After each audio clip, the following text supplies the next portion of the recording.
glass cup. Right, or something. Very scary when you just let that go. I know, right? It's kind of loud and surprising sometimes how that happens. It's amazing. All right. Shh. So my information to you about grading. I was here super late last night doing earth science and regular physics grading. I did not get to this because I needed to go home and sleep. So that will be my primary goal. Can you guys please be quiet? I think it's so hard to talk over people. It's so hard. Okay, so you can either be quiet and listen or be quiet and not listen, but talking is not, it's not okay right now. So I have not gotten your grades done. The things that I still need to put in are the projectile motion simulation lab. That's the one that you did with the simulation on the computer right before the test. Also, the quiz corrections are not in there right now. I have not put finals in yet, and I will do that. I'll get that put in, as I said, out of 10 points. So it's going to be about the same number of points as the lab, okay? So I want to make that really clear to you that I'm not putting in a raw score, and I'm not putting in a score that's like 80% of your grade or something like that. It's just going to be just another thing. Yes? Did we turn in the simulation labs last Friday? I don't remember what day you turned them in, but I have a big pile of them from many of you. I haven't looked to see if I have one from any person in particular. So if you don't think that you've turned it in, or if it's possible you haven't turned it in, I'd look through your stuff today so you know. I have a huge pile of late work that people have turned in the last week or so that I've not done anything about yet. So it's in my pile of things that I will get that done. And then I am going to punt this because it's been a crazy try. And sometimes it's just better to make decisions this way. So I'm going to give you credit for the labs that you submitted online, but I'm not going to go through and grade them and give you specific feedback, because my gut tells me that any time that I spend doing that, if I spend 12 minutes per each of your labs, the feedback is not going to be significant enough to you that you'll care except for what the number is. I'm guessing that that's true. So we're going to move forward next try, and we'll do a couple of labs that I will get back to you in a timely manner. So I will give you credit for having done them, but I'm not going to go through every little bit and notate that. That's my plan for my morning tomorrow and my evening this evening. Questions that you have about that? Yes. I think I kind of did the simulation lab wrong. Okay. So if I do, and I haven't used any of my late things. So how does that work out? So why don't you come talk to me so that I know what you mean by did it wrong? Uh-huh. And right at the end of class, does that sound good? Yeah. And then if we discover that is true, then we'll figure out a solution. Does that sound okay? Yeah. Okay. Other questions that you have? Okay, cool. All right. So again, that'll all get updated. If you have questions, let me know. But hopefully that'll all work out. My plan for the day, things are a little bit funny. We're going to do this actually on Monday. So we're going to ignore that for today. Oops, it is frozen. Sorry, yo. There you go. So we're going to go over homework today. Going to talk about some ranking tasks and do some related notes to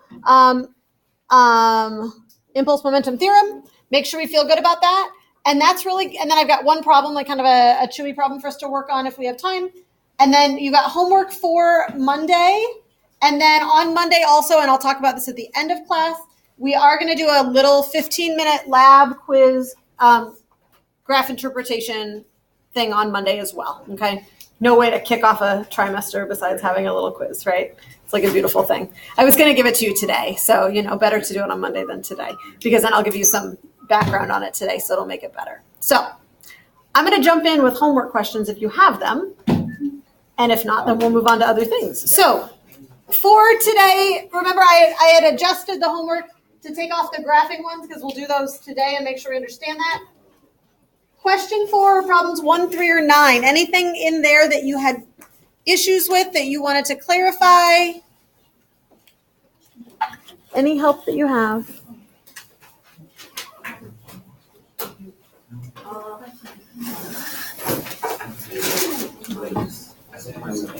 And no pressure. We don't have to do any homework questions. I just thought I'd ask to make sure I'm not missing something.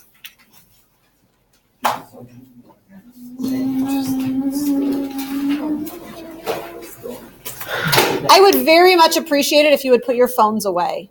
The gauntlet is coming down on phones on Monday. I'm just letting you know that. Fair warning. But I do not want them out. I don't want to see them. Like another gauntlet? That's the rumor I've heard. Like, just because there are a lot of teachers that are not enforcing it accurately. I am among them, but we've been told that we need to. That there should be no phones out in the classrooms. That's the way it's written. I don't want to talk about it. And Harrison, the attitude, we're done. No, I know, but I'm just like, we don't need it today, okay? Or really ever. So I'm asking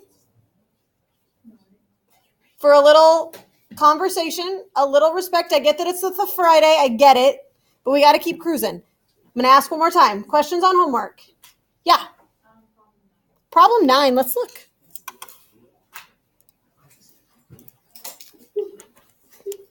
So this is chapter 9, problem 9. All right. Is this use the impulse-momentum theorem to find how long a stone falling straight down takes? Yeah. That one? Okay. So it's funny in this problem, and they do this a lot in this chapter, where they specifically say, use the impulse-momentum theorem to find blah, blah, blah. And the reason for that is that you could do this without the impulse-momentum theorem.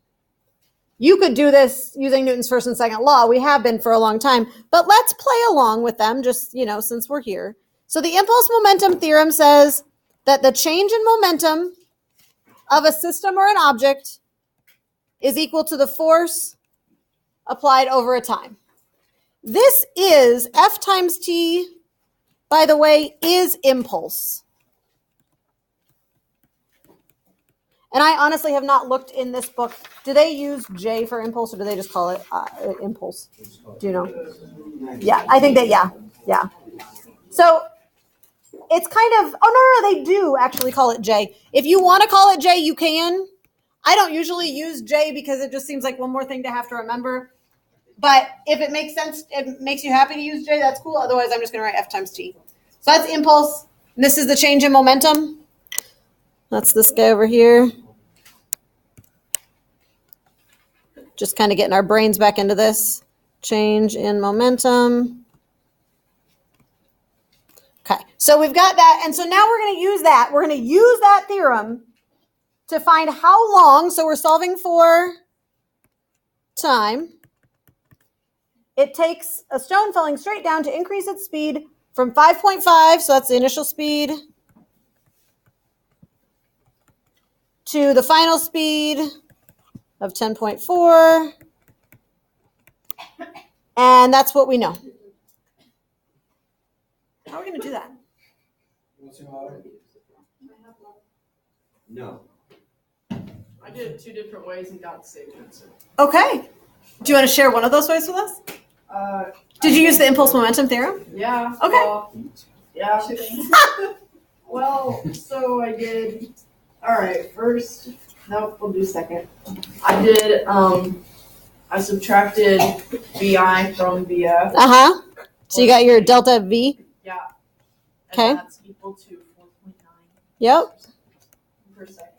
And Awesome. Then, well, the force isn't that negative 9.81, right? Is the force negative 9.81? Well, the force is 9.81. What? Okay, hold on. Let me draw my little, what is it, a ball or something? Stone. It's a stone. There's my ugly stone. It's cute. It's a cute stone. And it's falling. Draw a free body diagram of that stone. What forces are acting on the stone? The earth, gravity, right? On the stone. Okay. Anything else? No? Nick, question? The force is negative 9.8 times mass, right? Yes. Can you just make up a mass, for example, say 10 grams?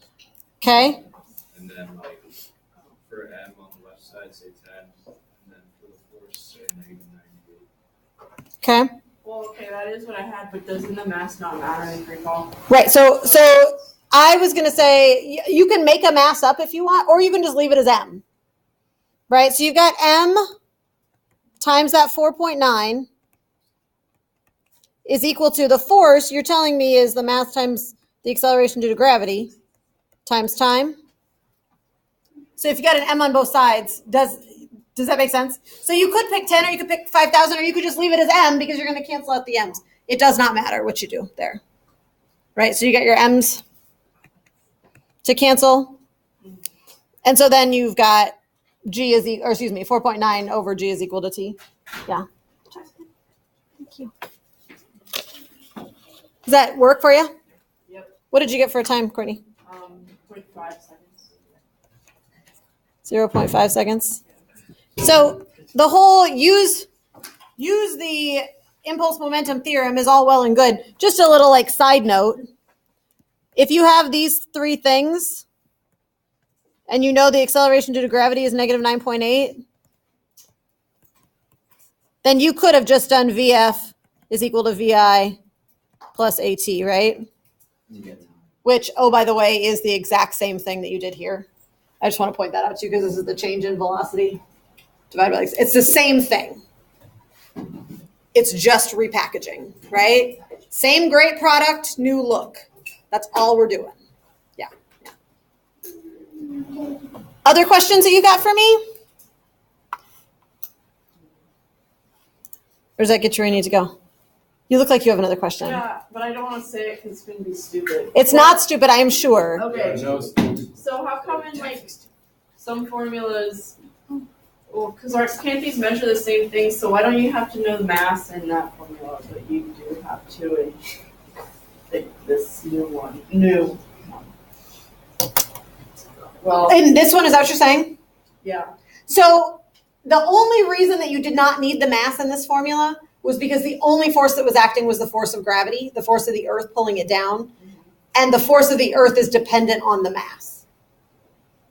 Does that make sense? Kind of, yeah. So if it was any other force, so if Idris was pushing a box, right, and he applied a force of 30 newtons, right, and it changed in velocity from 5.5 meters per second to 10.4 meters per second, and I wanted to know the time, like how long did it take for that to happen, we would for sure have to know the mass because we can't get rid of the mass anywhere.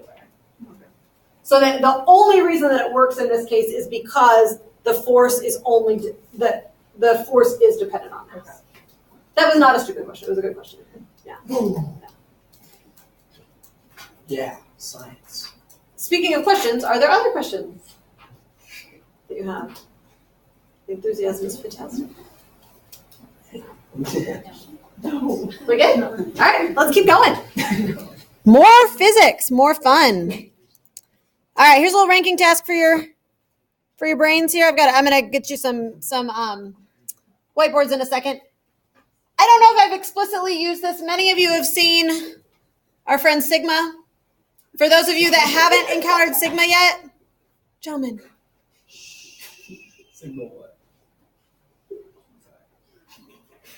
For those of you that have not encountered Sigma, it's a Greek letter, okay? It's way up there. Boom. Okay, it's next to the thing that looks like P that's called rho, and the next thing that looks like a T that's called tau. The one right between them is sigma. Sigma means the sum of. Henry, do you need to go like chill out for a minute? Go on a little walk to the drinking fountain or something? Are you okay? Okay. So sigma literally just means add them all together, the sum of the forces, or as I would call it, net force. So sigma F just means F net. Just a different way to write it, okay? Identical boxes that are filled with different objects are initially at rest. Horizontal force is applied for 10 seconds and the boxes move across the floor. The mass of the box and its content, and the net force acting on the box while the horizontal force are applied is given in each figure. It says rank the magnitude of the change in momentum during the 10-second interval for each box. So I'm going to give you a minute to think about this by yourself first, and then we will discuss.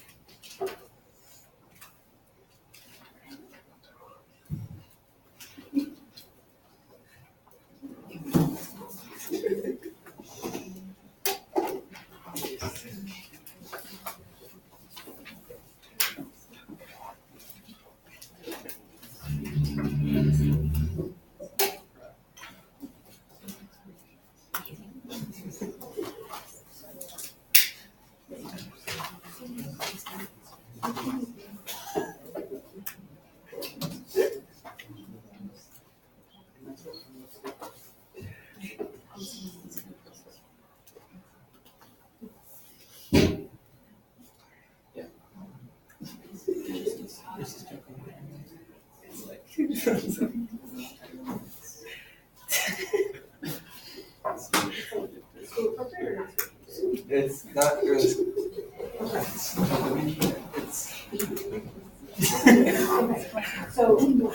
So we need to learn how to like separate our kids, right? Yeah. Does that make sense? I'm hoping that by our school country, we still know that it is like not getting your hours, like respecting. No, No, it's Okay. it's like sort of school for a break, but not. no, it's Can you tell me at another time then? Let's focus on this. Can you handle that? And if you need to, like I said, like literally, you just need to go like clear your brain for a minute, do that. All right, if you haven't started discussing, go ahead and discuss this problem.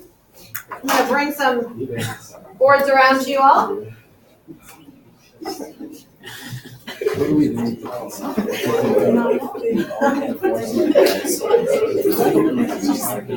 Yeah, the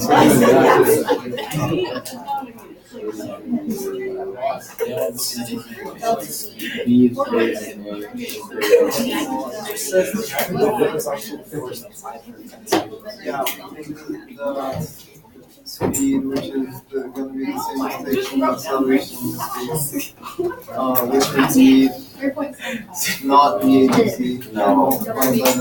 Yeah, no, I thought they were at the same speed. Did you get this?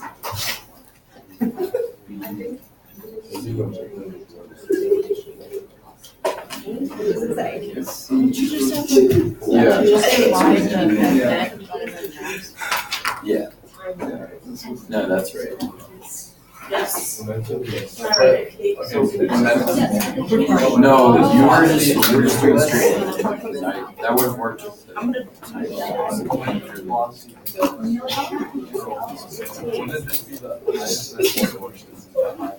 No, you divided. All right, friends, I would like to see answers up on your boards in 30 seconds. Yes. Doable? Courtney's enthusiastic about this. Do you want a whole minute or you just 30 seconds? Okay, go, go, go. Actually, it's wrong. No, yeah. Are you serious? Yeah. Nailed the same time. Yeah, but if it's all the same time. Oh, you just- see here. Hold on, I'm figuring this out. That's what I said. Don't overthink it. I did it. Good. Yeah, I thought it was no, yeah. Is this still fresh? My friend. It's. All right. Got stuff written on your boards? Yeah, I actually didn't look at my clock when I told you I was going to time you. No. Boom, science. No. 20 seconds. Go, go, go.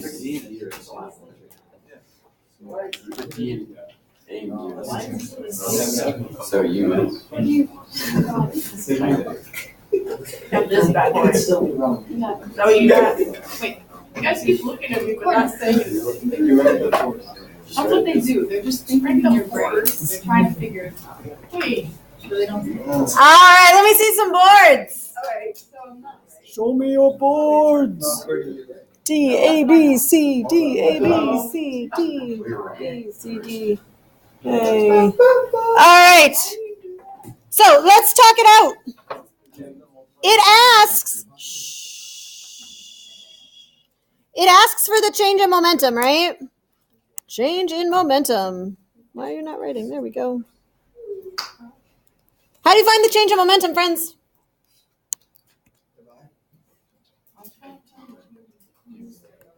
Change in momentum. How do you find the change in momentum? What is momentum?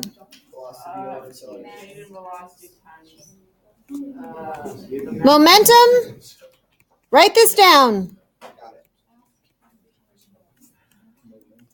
Momentum, the equation for momentum is P equals mv.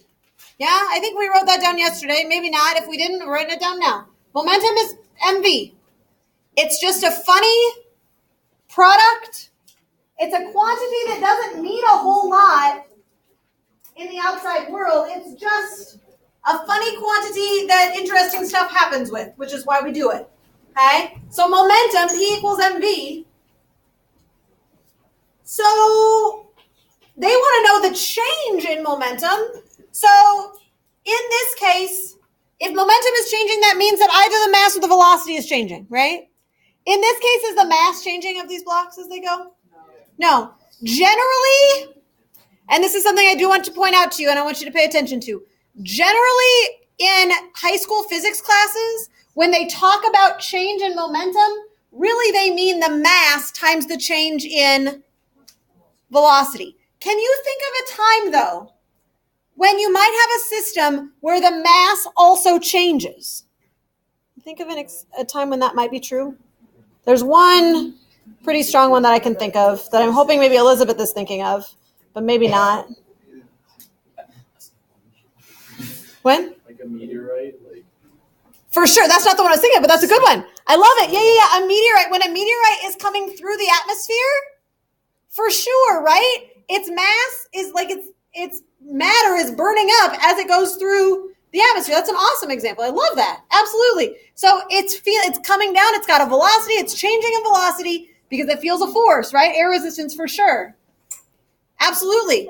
Mine is going the other direction. Yeah. Yeah. Okay. If there's like in like Scooby-Doo, like when they're on they're on a mountain and they like fall, and then while they're rolling, they like get snow all over them, and then they roll down a mountain. Oh yeah. And they snowball. Also, not the one I was thinking. You guys are coming up with great alternative examples today. I love it. Now I don't know how realistic that is, but sure, I'll take it.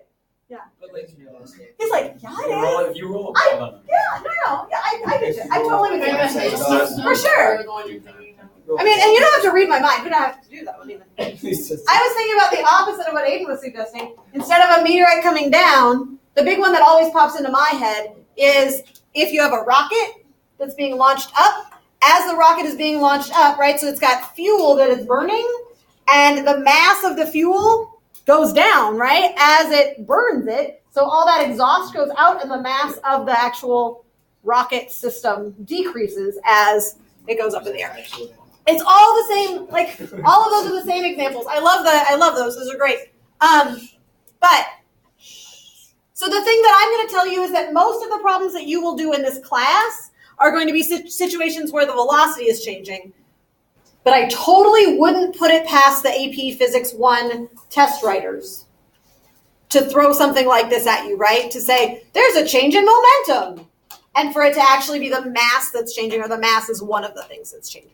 So just, store that in the back of your brain for May, just in case. I don't know, I'm not saying it will be there, but I'm just saying it could happen. All right, so most of the time, we're going to say that that's the mass times the change in velocity. Rank the magnitude of the change in momentum. So we can do it this way. Is there anything else, though, that change in momentum is also equal to? It's the theorem we love. Go, Jasmine, what you got? Yeah! Also known as the? Impulse. So,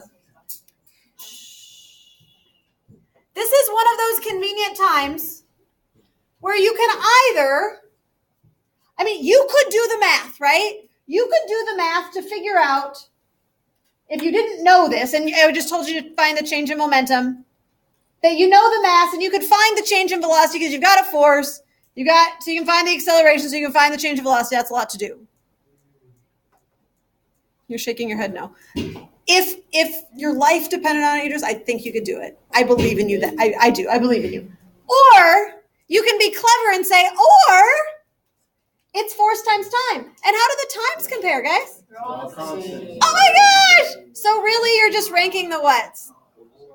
The forces. You're really just ranking the forces. So the biggest one is the force of D. Oops. But you didn't say. I didn't say what? No. Jacob originally said it was D, A, B, C, but not for the right reasons. So Oh. he was right. He was right. Right, but in science, it's not just about the answer, but it's about the reason, right? So D, and then what's next? B. A and B together? And then C? Yeah. How are we doing? Does that make sense? Well, What? Henry, I'm looking at you. You look like you have a question or something. No, I'll just put thumbs up. Oh, sweet. Okay. Can we move on? Yes, please. Let's do it. All right. So one of the fun things to know about impulse and about force is it can also change direction. Okay? Because remember that momentum, or change in momentum, oops, come on, silly thing, is mass times the change in velocity. But velocity, and we haven't really explicitly said this very much, but I'm going to say it now. It's a vector, which means that it has both size and direction. We've made it through an entire trimester without really explicitly saying this very much. We've kind of like talked about it, like force is a vector, right? It's got size and direction, which means that if you're pulling up at an angle, you know that you have to, that angle matters. It's not just how hard you're pulling, but it's also in what direction. Velocity and acceleration also both have size and direction. And this question kind of brings that into the forefront. It says an object, I'm going to zoom this in for just a second, and then I'll zoom back out so you can see all the pieces to it, okay? An object changes its velocity as a force acts on it for 5 seconds in various ways. So in question A, the object is going to the right, 3 meters per second. 5 seconds later, oh my gosh, it's going the other way. That's interesting. In B, it's going 3 meters per second. That's going 7 meters per second that way. That's interesting too. C is going, at a different direction. Do you see this? Like a totally different direction. 90 degrees different, right? And then in D, same deal. So that's the setup. It says for the question below, use the directions indicated on the arrows on the little direction rosette. Or use J for no direction, K for into the page, and L for out of the page. We'll get into that later too, okay? Identify the closest directional match for the direction of the impulse on the ball. Explain your reasoning. And then identify the closest directional match for the direction change of the momentum is the second one. So I'm going to zoom this out just a little tiny bit so you can hopefully see everything. You can go ahead and talk to your teammates about this if you'd like. Have a conversation. Take a look.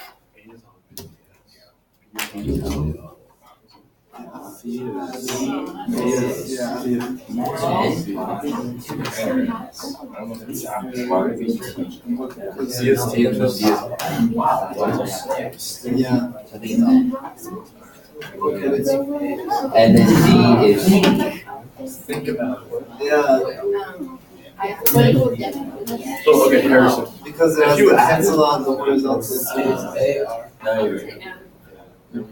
what? Yeah, what?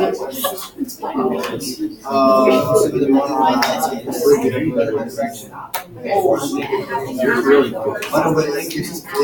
So we can't use it. Yeah. Or maybe it would be like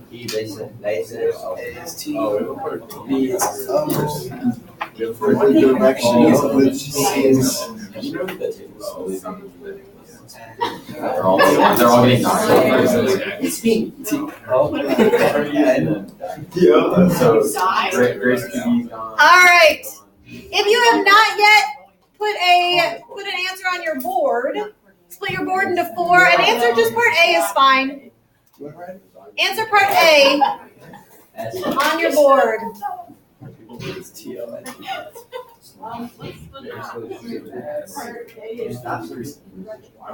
Talk about it. Yeah, I'm saying it.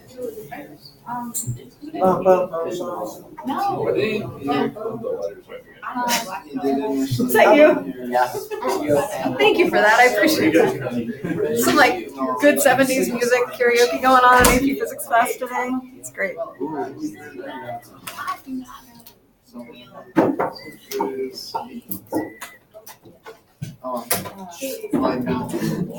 Why did you? It was like a matrix. Why did you ruin it? This is way out of place. Yeah, but now it's worse. Now it's not anything. It was fine before. I didn't do this.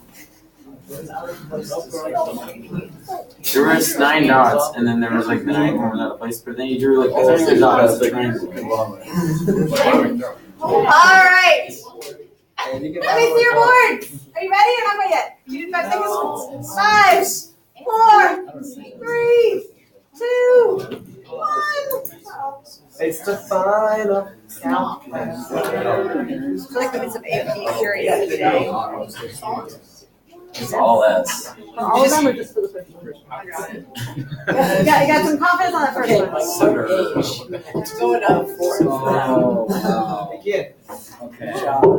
It was a little unclear with it. Yeah, they need to like change the letters to make it a little clearer. All right, too many letters. All right, here we go, ladies and gentlemen.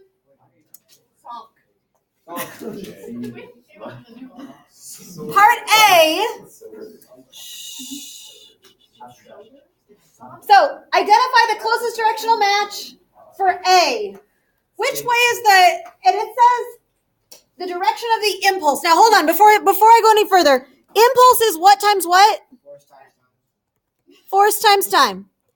And so which of these two has direction associated with it? Force. Just the force. So really the question is asking, what direction is the force pushing in, right? So I just want to make sure that makes sense to you.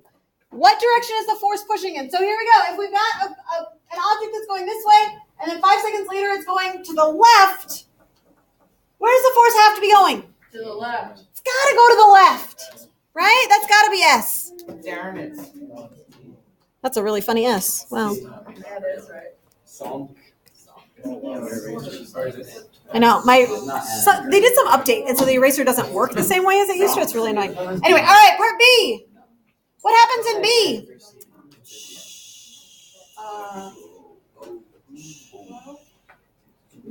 It's going to the right, and it goes faster to the right. That means that the force has to be pushing to the right. To the right.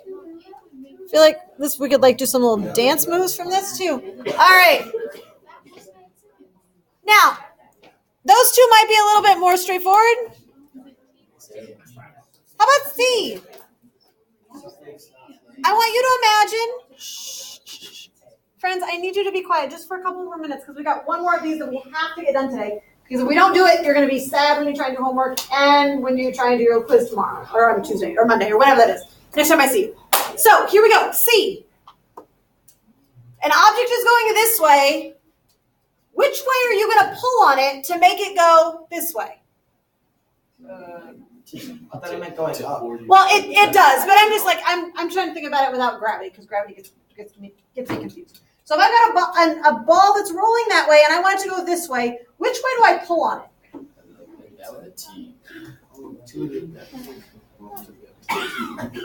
It's like that. Raslan, you were doing some things. What were you doing? They go the other way to the left to counteract that motion, but then it also goes up. So it goes that. So it goes to the left to counteract the right motion, and it pulls up to make it go up. So which choice did you choose? T. Chose T. Yeah. Yeah, so you throw a ball, slam the ball. And then D. So you got to counteract the right motion and get it to go down. So that's going to be R. Oh, yeah. Is that okay? All right. Last one. Here it comes. Candyman. This one? Yeah, like the one with the ball. Right, but some of us didn't get it right. So it's a good thing that we're doing it now, right? All right. Stay with me. We got 8 minutes to get this figured out. The force time graph. Yay! You know that Miss Beverling loves to graph. Yes. All right. A 10-kilogram box, initially at rest, moves along a frictionless horizontal surface. A horizontal force to the right is applied to the box. Now, here's the fun thing. We haven't done this yet before. You guys, this is such a big deal. The force is changing over time. Right? It's exciting. So the force is getting higher and higher and higher and higher and higher, and then it's going at a constant force. So that means the force is actually being pushed at a constant force, and then it's coming down. You did this a little bit when you were pulling on. Do you remember when we did the friction lab and you used the string and you pulled and you got the little spiky thing? Yeah. That would be like you applying a force that changes. This isn't the same kind of deal, but it's the same kind of mentally. I get that idea. The magnitude of the force changes as a function of time is shown. Rank the impulse applied to the box during each 2-second interval indicated below. You got this. Go. Okay, let's start B, with C, 0 H. to 2. Yeah. This is the best one. 0 to 2. Oh, yeah. E would be just like that. Wait, isn't E? So, Yeah. it's increasing as we go up. Slight better.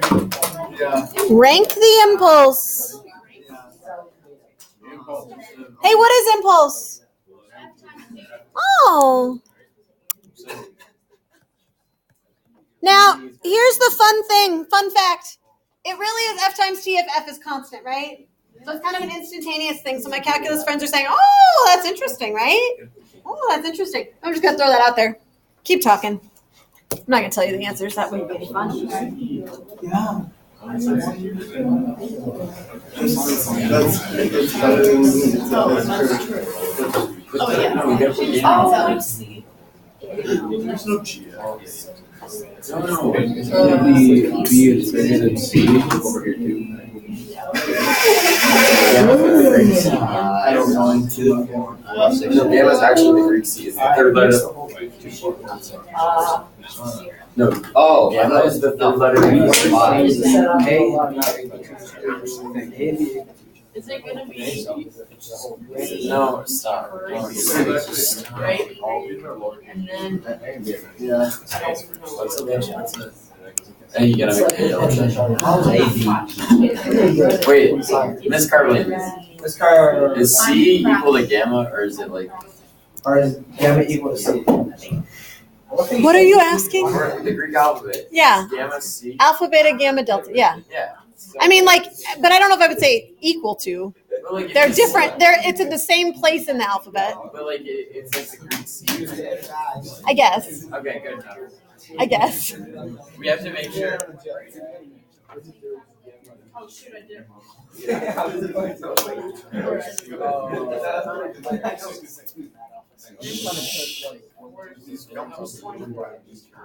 There's 24. They don't. No, that's not what I meant. Here's about Y. I think it's No, that is their Y. They do have a Y. It's just before. It's the Y. We don't. No, that's like one that. There's like some that don't exist. I did it wrong. I did at least agree. So you have Redraw it. All right. How we doing, team? Can you show me some boards? Yeah, ignore her. Wait, there is a Z, but it's oh, they do have wait. Are we right or wrong? All right, I got lots of different stuff, and I've got 3 minutes, so listen up. I'm gonna show you my friendly reminder. This is from I don't know, a couple chapters ago or something. Friendly reminder that when we have a velocity versus time graph, how do you find the displacement? Find the area. So if it's like flat, like this, then you just find that rectangle, right? The area of the rectangle. If and the reason for that is because displacement is equal to velocity times time if you have a constant velocity. It's the same kind of game because you remember that if I have a velocity goes like this, how do I find the displacement? Find the area of the triangle, right? Same game, friends. It's calculus. Woohoo! Same game. Here it comes. If the impulse is force times time, if the force is constant, if it's not, it's just going to be the area under the curve. It's the integral. We're not going to say that word out loud, but we're just going to say that it's the area under the curve, okay? So we just need to find the areas. Here it comes. Here's area 1. Here's area 2. Here's area 3. Here's area 4. And area 5 is kind of hard to see. Which one's the biggest? B is the biggest. What's the next biggest? Yeah. What's the next biggest? Yeah. What's the next biggest? D and then E. Okay? In your homework, ladies and gentlemen, you have problems like this where it gives you a graph and it asks you to find the impulse. How are you going to do it? Using the area. Area under the curve, right? Absolutely. Area under the curve. So why is the impulse area? Because it's force times time.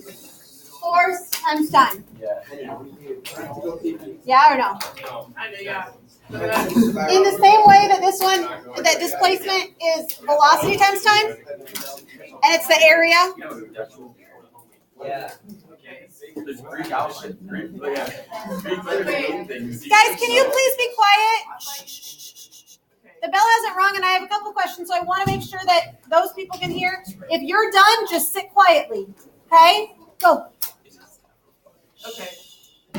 Oh, you're good? Okay. Yeah, I think so. Okay. So the game is, and this is the thing that you want to keep in your head and remember for tonight or tomorrow whenever you do your homework. And then also when you come in on Monday, because remember there's a quiz over this kind of stuff. And I love graphs. You remember that, right? I love graphs. I do. Remembering that the area of a force versus time graph, the area under the curve is the impulse, right? Which is the change in momentum. Which is the change in velocity times the mass. Yeah? Right? Yeah, don't forget that. Have a fantastic 3-day weekend, you guys. We'll see you on Monday.